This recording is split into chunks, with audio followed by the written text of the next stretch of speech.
So as the dust settles from India's recent elections, the nation stands at a crossroads. With a weakened mandate for the Narendra Modi government, the future of fiscal reforms is in question. Now, analysts expect some economic implications of a narrower victory for the BJP-led NDA coalition.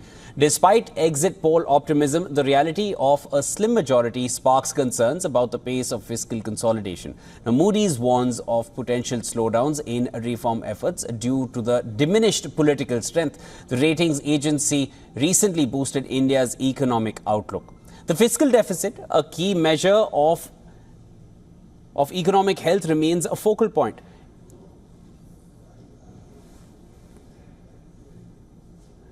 India aims to reduce it to 4.5% of GDP by 2026. However, the electoral landscape is in a flux. Achieving this target may prove challenging. Fitch Ratings adds to the discourse, highlighting the hurdles facing the government's reform agenda. The economic outlook, already factored into ratings, hinges on substantial fiscal improvements. Market volatility looms and uncertainty over policy direction. Coalition dynamics play a pivotal role, with expectations of continuity tempered by the need for adjustments in response to the electoral outcome. Now, rural distress, it emerges as a critical issue, prompting calls for effective policies to boost the agricultural sector. Despite challenges, the medium-term growth narrative remains intact, offering a glimmer of hope and amid the uncertainty.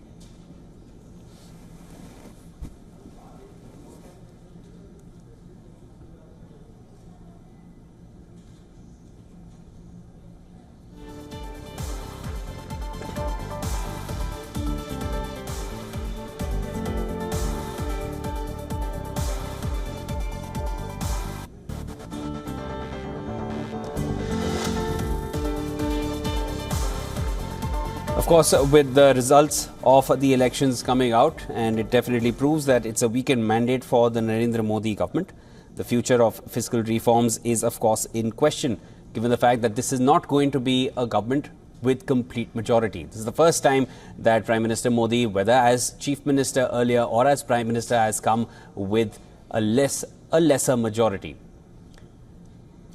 There have been a lot of questions on the dependency of the new government on its allies, because this time it is not just the BJP. This time it is going to be an NDA government. The BJP could not secure a majority in terms of seats and have had to rely heavily on regional parties for their share of MPs.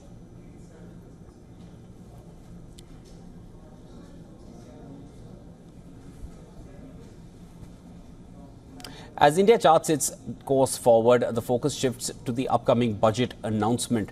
Will the government prioritize fiscal discipline or succumb to populist pressures? With expectations of moderate returns in the market, investors brace for potential fluctuations, and the coming months will reveal the extent of policy adjustments and their impact on India's economic trajectory. We look at the challenges the new government faces, and to discuss this, of course, we're being joined by Vikas Singh, who's an economist and author. He's joining us from Hyderabad. Mr. Singh, pleasure having you here on World Business Watch. Moody's has expressed concerns about the slower pace of fiscal consolidation due to the weakened mandate. Could you elaborate on the challenges that the new government is likely to face now? I think there are several reforms that may face hurdles with the new government, because this is probably the first time Modi is running a coalition government. Even in Gujarat, when he ran 2 terms, it was a government where he had the majority. I think the biggest threat to the reform will be on the issue of the farm reforms that he wanted to bring in. That's going to be the biggest threat. Similarly, he wanted to bring in labor reforms, the ease of doing business. He may face significant challenges to bringing those reforms. The trade union will oppose it, and if the trade union opposes it, his coalition partners will not take it positively. Thirdly, his focus towards privatization and disinvestment will also face hurdles because this may lead to job losses. So these are some of the challenges that he will face. The land acquisition is another challenge that the Prime Minister will face, because over the last 10 years, the government has made tremendous progress in investing in infrastructure development. The result of that has just beginning to show up.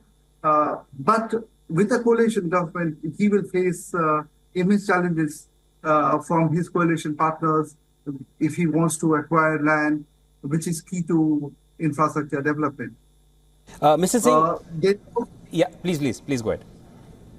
There's also challenges. I think the biggest threat to the reforms will be in the area of agriculture reforms. I think Indian farmers need a holistic reforms. Just putting subsidizing the farmers is not enough. We've tried doing that for the last 70 years. I can't imagine 50% of India's population living on 16% of the GDP. So India needs a holistic farm reforms, and that, in my mind, is something that will really slow down the reform process. The government needs to bring in its coalition partners together to bring in those reforms, because reforms are the only way India can grow at 8%. Mr. Singh, now Fitch Ratings has highlighted hurdles for the government's reform agenda. You've mentioned a few of the major challenges that are going to come in carrying out those reforms. From your perspective, what are the key reforms that could face the most significant obstacles? If you can elaborate on it further, and how might this impact India's economic outlook? You've spoken about the reforms regarding the rural sector. If you can elaborate further. Yeah, let's focus on the agriculture reforms. As I mentioned earlier, yes. I think this needs to be done. Over the last 70 years, we've tried everything to enhance farmers' income. We have given them loan waivers, we've given them fertilizer subsidy, we have given them MSP. But I think those have been positive steps, but they don't really solve the real issues.